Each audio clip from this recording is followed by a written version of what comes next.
ko'zimda yongan chiroqlar, jimjit ko'cham yonidan o'tar.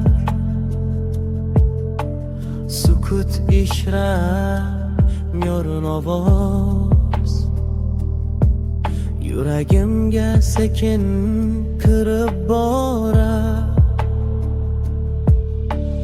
Men izlagan orzular shamol bilan yugurar.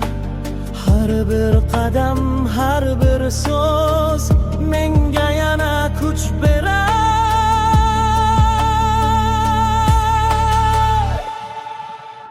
Men o'zim chizgan yo'ldaman, yulduzlar menga yo'l bo'shchi. Qancha yiqilsam ham turaman, yuragim menga eng yaqin do'st. O'zim bilan kurashaman, bir kun baribir topaman rost.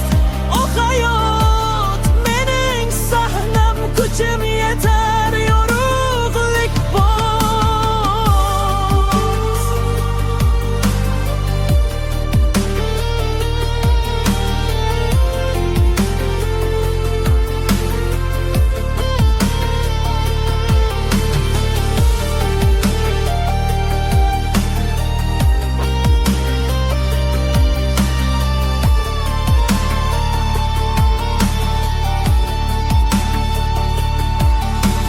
Tongga yaqin uyg'onib,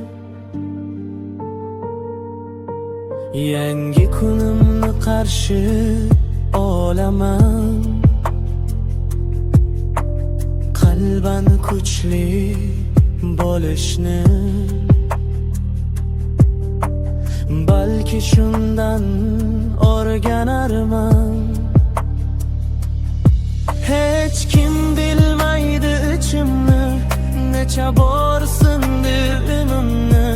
Lekin o'tganin har bir kun, yig'ilgan kuchim qadrimni